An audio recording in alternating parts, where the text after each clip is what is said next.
Zyra e Bashkimit Evropian në Kosovë sot do të nisë projektin për forcimin e efikasitetit, llogaridhënies dhe transparencës në sistemin gjyqësor dhe prokurorial të vendit. Projekti do të zbatohet në partneritet me Këshillin Gjyqësor të Kosovës, Këshillin Prokurorial dhe Zyrës së Prokurorisë Speciale.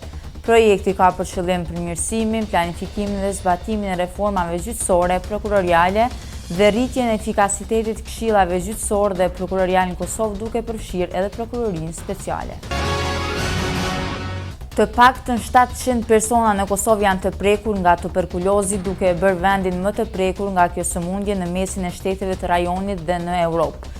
Institucionet shëndetësore në Kosovë thonë se zona më e prekur me tuberkuloz është Prishtina, për shkak të numrit të madh të banorëve, ndërkohë që sëmundja është shtrirë edhe në komunën e Podujevës, Lipjanit, në Frizaj dhe Kaçanik.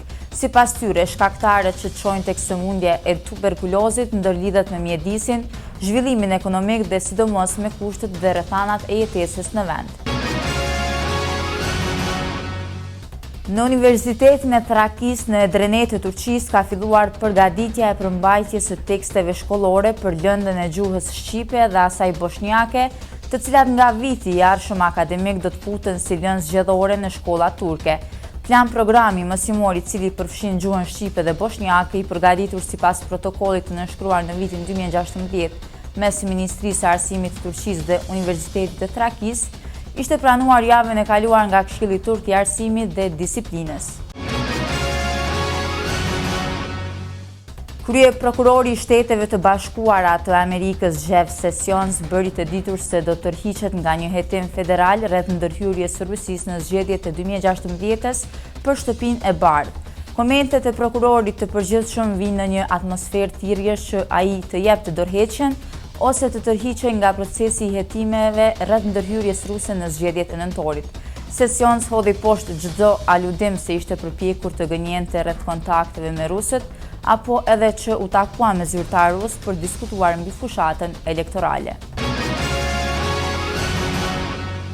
Klubi më i madh në vend, FC Prishtina, mund të largohet nga garat e futbollit kosovar. Bardhë dhe kaltërtit thonë se mbështesin kryetarin e FFK-s Fadil Vokrin për ndërprerjen e garave. Ka kohë që Prishtina ka ngritur zërin alarmues, por duhet të na e konfirmojnë inspektorët e UEFA se me dy stadiumet, ai qytetit të Prishtinës dhe Adem Jashari në Mitrovic, janë larg riparimeve.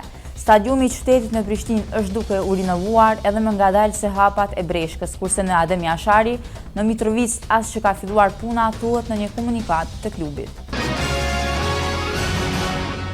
Për këto dhe të tjera informacione vizitoni gazetën online parrota.net. Mirupafshim.